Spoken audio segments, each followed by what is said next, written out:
Hello and welcome back to Time Under Tension. I am your host, Olivia Gravengard, IFBB Pro, registered nurse, and certified health coach, bringing you information each week to help improve your personal journey to health and fitness in regards to what it means to you and to achieve excellence in every area of your life. This week, we're going to be talking about body awareness. So I love working with high performers, and that can be a strange concept to define because I find that there's kind of two camps. There's people who feel like they can't claim that they are high performers because they might be comparing themselves to Elon Musk, or there are people who kind of judge that concept because it might feel like it's difficult to adopt it without feeling a sense of pridefulness.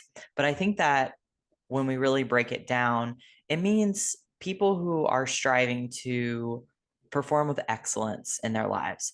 I don't care if that's in a business setting, if it's as a parent, if you want to grow and be a better spouse every day, if you have goals as an athlete to get 1% better each and every day. It's just about having a growth mindset and being committed to the journey of growth.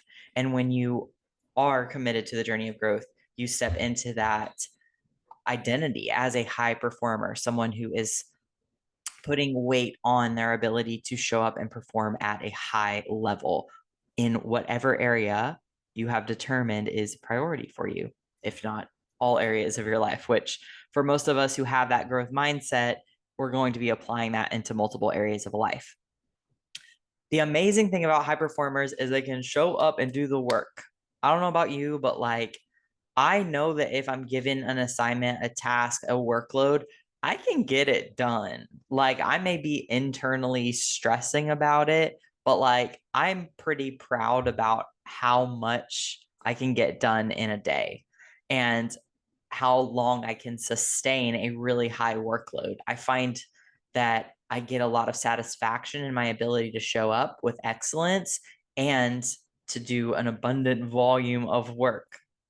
But as we know with training, you can't just endlessly add volume willy-nilly and never hit a wall.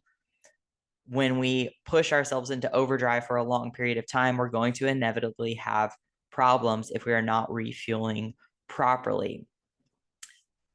As a high performer, you're going to have the ability to override your natural impulse to pull back. Usually, when I work with high performers, I'm not looking for evidence that they can show up and do more. I'm looking for evidence that they are showing up and doing more than was assigned, which is usually what ends up happening. You start to feel good, you start to do more, you gain momentum, you start to add more, and then more and more and more crash. Okay, we had an injury. What happened? We start reflecting together. Oh, you were supposed to run once a day and now you're running twice a day. You're supposed to take a rest day on Thursdays and you haven't been, you've been skipping it. You're supposed to be eating, say, 1,700 calories, and turns out you've been skipping your last meal and have only been eating 1,500 calories. When it comes to deviating from the plan, we can tend to separate the idea of deviating from a not pushing hard enough perspective versus deviating from a pushing harder. But we need to understand that both of these present challenges. And depending on where you fall as a person, which isn't a judgment, neither one is good nor bad. It's just a matter of whether or not it's working for you. You need to be real about how you deviate. And if you deviate by adding more, doing more, pushing harder, adding more volume, eating less, those are the things that are going to be a challenge for you. And you're going to have potential side effects or experiences, injuries, illnesses, stress overload that result from your tendency towards overworking, which is an issue in and of itself. And it's something that we often idolize in this culture and brag about and kind of say, I only slept 5 hours last night and I'm up and grinding. And we wear it like a badge of honor, and we shouldn't. And we should really each take responsibility for starting to foster a culture of balance, because that's where we're going to show up and be our healthiest, which is going to create a more peaceful society. We're going to have more stable families.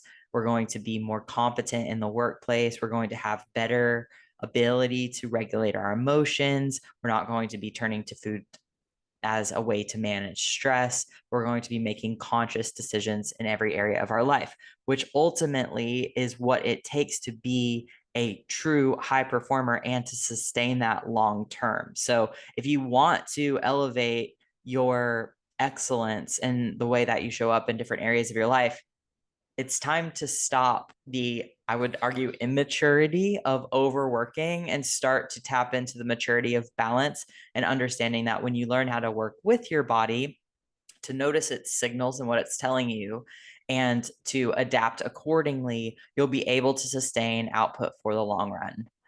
Earlier this week, I've been thinking about this concept and I thought about the tortoise and the hare, right? It's not, we think that if we race and race and race, we'll get there fastest. But as we know in that story, slow and steady wins the race. And you can't, it's challenging to take a phrase like that and apply it as like just an overarching solid concept in every single scenario. Like obviously there's going to be times where you have to push a little bit more, but what we're looking for is knowing how to pull back the slingshot so that you can launch forward when you need to. You need to find a balance. You need to find a cadence that you can maintain, because this journey, whether it's your journey of health, it's your journey at your job, developing yourself in your business, whether it's growing as a parent, it's a marathon. And when we treat it like a sprint, we get burned out and then we aren't able to show up for a certain period of time. And that's what most of us are wanting to avoid. We want to be able to show up consistently in the areas in which we have committed ourselves. So when I was prepping for my show, the year that I got qualified and went pro, I was working night shifts as a nurse, and it was during COVID, and it was really hard. I don't think I really fully embraced that at the time because I was so locked in. My constant phrase was head down, eyes up. I just put my head down. I did the work. I slept 3 hours. I'd wake up. I'd go do cardio. I'd eat in the locker room. I'd lift. I'd run home. I'd shower, get ready for work, go to work for the night, go back to sleep for 3 hours and do it all again. And I would do that every single day for months. And I was able to achieve a really high level. And that was super exciting. Like I achieved my goals. I exceeded my goals for that year. What I did not anticipate was what was going to happen after that. I feel like it has taken me years to come back to feeling healthy again after all of that. The mindset, the physical changes, all of it really weighed on me. And I experienced like physiological issues because of the amount of stress that I put my body under during that amount of time. Now, sometimes that's what it takes to reach an extreme goal. But when I look back at that period of time now, I see so many ways in which I was shortchanging myself. Obviously, I was young enough and resilient enough to push through and achieve my physique goals despite the intense stress under which I was putting my body. But I think that I could have set myself up for a much better reverse out of the show had I created more balance throughout my prep. And part of this was like the amount of caffeine. I was drinking like 3 energy drinks every single night. I really just did not sleep, and I didn't do a great job of doing mindfulness practices, calming myself when I wasn't training or wasn't at work. I maintained a high state of stress all of the time. And I think this was just really hard on my body. And, I'm glad that I went through it because I learned a lot. And now I can really appreciate when my body is telling me things. But I hope to share the knowledge that I've learned from that experience and my experience as a night shift nurse for years, working multiple jobs as a professional bodybuilder, on how to work with your body more so that you don't have to experience such an intense backlash, but can instead again, find that cadence that you can maintain so that you can sustain progress long term with minimal, if none, damage. That would be ideal. So, body awareness is an interesting topic. Like, what does it mean?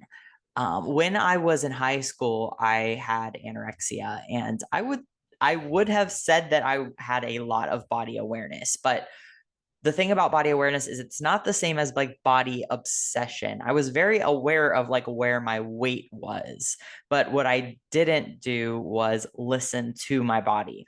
I was controlling it instead of connecting with it. I was trying to suppress my most natural innate instinct to actually eat food and nourish myself and fuel myself for life. And instead of listening to those cues and learning how to work with them, there was so much fear that it was impossible to remain aware. And when we have fear, our awareness begins to shift into anxiety. So there are levels to that. There are times when experiencing some fear kind of can put us on alert in a way that allows us to be more aware. But there is a point where we exceed that threshold and we start to shift into the area of anxiety. And when we are in that state of stress, we are not very effective in our lives. So it's really important to be able to differentiate and be objective between controlling your body versus connecting with your body. When you start to connect with your body, you are able to do this amazing thing that one of my favorite coaches taught me, which is auto regulate. And that is to be able to recognize where you're at for the day and adjust your output accordingly. So to auto regulate, you would go into the gym and kind of feel it out and notice how you're feeling in your body. Say, okay, that weight felt really heavy. Like last week, I hit that weight and it was no big deal. This week, this weight feels heavy. There's no judgment there. And that's a big thing. You might have some emotions come up, but it's important to acknowledge them and just be like, nope, this is just an objective evaluation. I feel a little bit weaker today.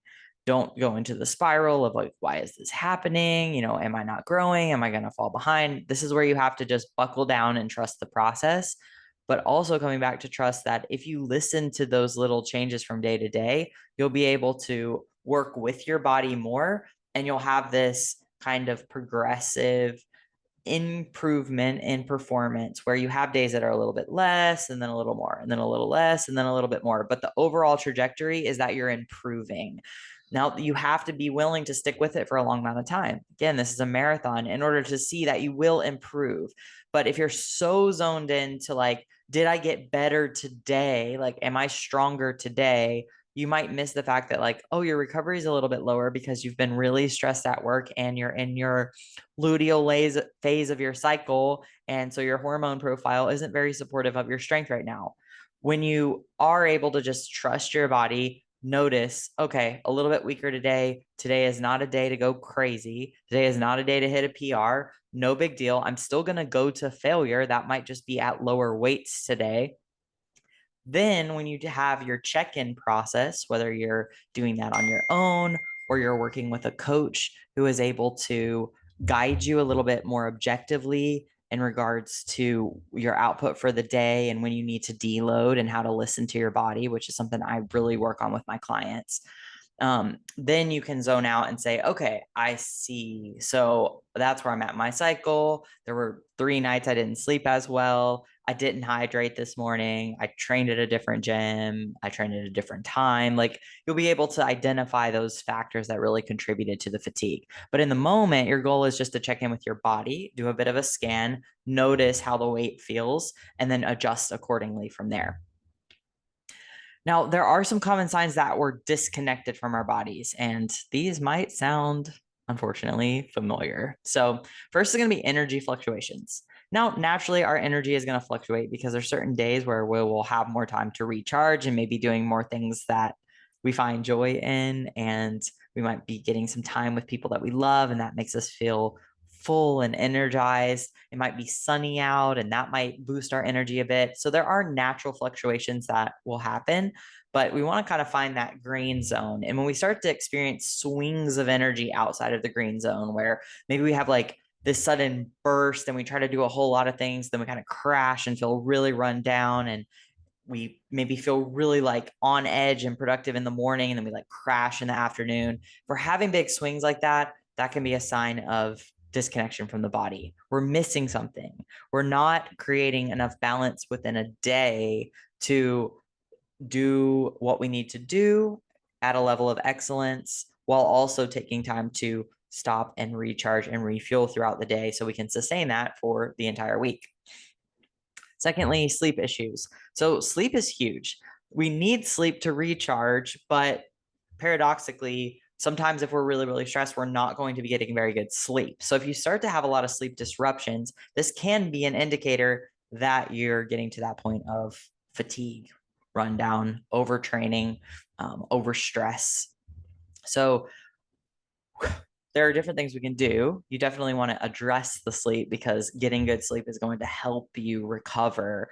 But if you find yourself doing all the things, turning the lights off at night, using candles the last hour or two of your night, staying away from blue light, or at least wearing blue light blocking glasses at night, reducing stimulation, reducing the temperature at night, calm environment, dark room. If you're doing all of those things, then and you're still struggling to sleep, or you find yourself especially wake up at like 3 or 4 a.m., this is a big one. That's a sign that your cortisol curves are off. So when we are demanding so much cortisol early in the day, we start to create this crash that happens, and then we'll have another spike in the middle of the night or like the early morning hours like that, and we'll wake up, and it will often like reduce blood sugar. Like we'll have like this whole chain of things that happen. So it's really important to notice if sleep starts to get off, not hyperfixate or stress about it, just like with the training, but just notice what's happening. These are just things to like put a flag in and say, okay, I kind of notice like my joints are achy. I'm not feeling as great in the gym. I'm not sleeping very well. Okay, probably overworking. Time to pull back in some area. Next would be like a stress response. So maybe you feel like disproportionately stressed in certain situations. Like you forgot to put the trash out for the day, and now both the trash cans are going to be full all week and they don't come till next week. And you literally feel like you're going to have a breakdown. Like it's okay. It's okay. But it's good to notice this. Like you're not crazy. You're not losing your mind. But instead, it's recognizing like, okay, I'm in such a state of stress that it's like a hair trigger. If something happens, I am already like on the edge of a state of fight or flight. Like I am in a sympathetic response so consistently that one little thing like triggers this whole cascade of anxiety. So that's really important to notice. And then, performance plateaus. So if you are kind of getting into the gym and noticing like multiple days this week, I just feel really run down. My strength is lagging. I feel more and more beat up throughout the week. I don't feel like I'm recovering between sessions. I don't feel very mentally focused in the gym, or I find myself like dreading the gym out of nowhere, even though it's something that I enjoy. This is a sign of overtraining and that you probably need a deload. So it's really important to note what's happening mentally with that, because sometimes the performance isn't so much the physical when you're at a high level. Like I can really push my body to do almost anything, but what happens for me is I start really dreading the gym. It's time to go to the gym, and I start like doing the dishes, and I kind of like waffle back and forth, and then I have to stop and ask myself, what's really going on? And I'm like, I don't want to go. And now I know well enough to say, cool, we're not going. Like, let's go for a walk. And when I do that, I am itching to go back to the gym the next day and usually feel so much better. But when I ignore it and force myself to go anyways, that's when I start to run into this like accumulation of fatigue. My joints start getting achy and I start to dread the gym more and more. And that is not how I want to feel going into the gym.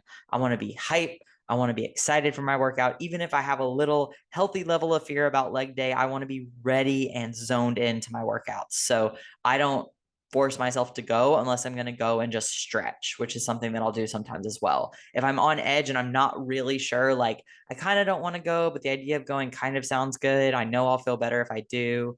Then I'll go and I'll just stretch for a while and I'll see how I'm feeling. And sometimes I just find myself stretching for an hour. I'm like, oh, that was exactly what I needed. I got out of the house, or it was a good break from work. And now I can go home, and that was great. I got some movement for the day. So what do you do? How do you start developing this body awareness? Like you have some ideas now of what could be coming up, and now you're recognizing it, but like where do you go from there? First, I would say you got to develop a daily check-in method. I make my clients do this. Like this is the thing I get the most pushback about as well, but I would say it's like arguably one of the most important parts of the process. Checking in with yourself every single day is the only way you're going to know what's going on, what's coming up, where, how are you feeling, what needs to change ultimately. So you have to check in with yourself and you need to do it consistently so you can really get a good baseline. And then you can notice those day-to-day fluctuations so you can make a quick, easy adjustment. You can auto regulate for that day and get yourself back into the green zone as fast as possible. If you want to be a high performer, if you want to show up with excellence, you need to be able to notice when you start drifting, and you're not going to notice if you're not checking in. So this is like a non-negotiable. And again, whether you're doing that for yourself or you're working with a coach who will like get you on a process, a program of checking in daily in a way that works for you and is tailored to your goals, like you're going to miss out. You're going to leave gains on the table. You're not going to be showing up with excellence. And that's what we're after here. So energy tracking is part of that. You really want to note like how your energy levels are. Are they crashing? Do you find yourself like really energized at certain points of the day and crashing later in the day? Maybe it's a matter of getting on top of your caffeine intake or the timing of your caffeine. Maybe it's a matter of your sleep, or at least getting into a good routine with sleep. So starting to track your energy level throughout the day. Next, you want to really note your performance. It's going to be part of your check-in as well. Like, how are you performing in the gym? Also, how are you performing in other areas of your life? I love to check in on my gym performance, and I can really do that now without a lot of time reviewing it. I can say, all right, cool. Like that weight felt heavy today. I can tell my shoulders are a little fried. Easy peasy. But I really like to check in more on my mental state. How focused was I when I was developing that training program? Did it take me like an hour, which is like I was really zoned in? I felt like I got into flow state. My brain was on. I wasn't distracted. Or did I feel like really sluggish? I was like getting up and doing other things. It took me like 2 hours to write a program. Like those are parameters I like to check in on because I want to be very mentally sharp. That's a very important part of my job, both jobs. And it's something that's important to me when I think about my long-term vision of health. So performance journaling needs to be centered around what you consider high performance, like what's important to you. Part of it as well is going to be your recovery markers. So how are your joints recovering? How do you feel when you wake up in the morning? Does everything feel kind of sticky and tight? Do you like notice that your shoulders hurt at night, or you're toss and turn in bed?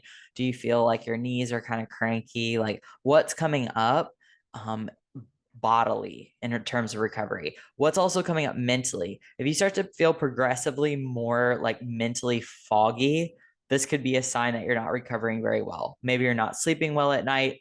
Maybe there's some head trauma. I know that sounds crazy, but when I did jujitsu, I would notice that after like 4 days of training, I felt so foggy in my head. And I'm like, oh, this is, that makes sense. I bang my head on the mat or whatever.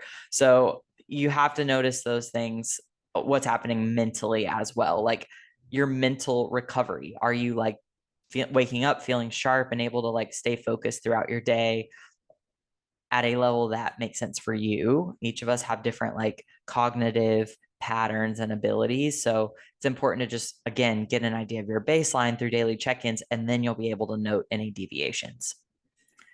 I would argue that there's one more area, and that's like spiritual recovery. For me, that's like my outlook on life. Like, do I feel like I have hope and that I'm really like dialed into my relationship with God, that I believe that God is working all things for my good, that he's a good and loving father, that everything is working in my favor, that the universe is a loving place, like those kind of things. Like how is my outlook versus like starting to feel kind of hopeless, feeling very alone, feeling like I'm trudging uphill on my own. Now beliefs are going to drive that as well, so this isn't just a matter of are you recovered, but I do notice that when I start to get very run down and fatigued, I get this level of like numb hopelessness that attaches itself to that state. So that's something that I really like to keep tabs on. So, what to do next? Next step is going to be developing your check-in process. If you're not sure where to start with that, message me. You can book a free discovery call via the link below. Like whether we work together or not, I can give you some tips on how to get started with this process, see if it works for you, and then see if even developing a coaching relationship would be beneficial for you. If you take 3 months to really commit to working with someone who can help you dial in what's important for you, what do you need to be tracking, what do you need to be changing so you can show up at the highest level, like your life will change. You can take that with you to the bank and it will change your life forever. So see yourself as the biggest investment. That's huge. Once you have a check-in method, use it diligently. Like commit to it for an entire month. Your life will change, I promise. So really commit to it and keep doing it in some capacity long term. Start to notice what your body is telling you and listen. You're not going to know if that works until you try it. And that's where a leap of faith comes in. You might be used to just trying to grind and push through those signals. You can't do that. If you want to grow, if you want to take it to the next level, if you want to improve your performance in every area, then you need to be able to trust that if you listen to what your body is telling you, it's going to guide you in the right direction. Your body is aligned with what you're wanting to do. So if you have this idea of like, I want to be able to do these things and I want this amount of output, and like, I also want to have fun in my life and like find joy, like, know that your body is going to work with you as you work with it. So if you're noticing that you're tired, that's okay. Good job. Like you earned that fatigue. Now address it in an appropriate way. Not more caffeine, not going for a run because that'll wake you up, like not even doing like a cold plunge. Like we try to do these things to hijack ourselves. And I think sometimes we just miss opportunities to take 10 minutes to meditate, take 30 minutes to rest, turn the computer off a little early tonight and go to bed early. Like if you do those things acutely, you will make more progress long term, I promise. But the only way you're going to know that and really start to believe it is if you do it first. So that's my challenge to you this week. Start working with your body. And again, if you need more guidance, please feel free to book a call. I'm taking on a few more clients for this year, and I'm really, really excited because I've made some awesome changes to the check in process. And I'm very pumped to help some committed people reach their goals and establish a lifestyle that helps them achieve excellence. So thank you guys so much for listening. Please remember to like, subscribe, comment. I hope that you're having a great start to the year. I hope that you have a strong and consistent start on your goals and intentions for the year. And I will catch you next time on Time Under Tension.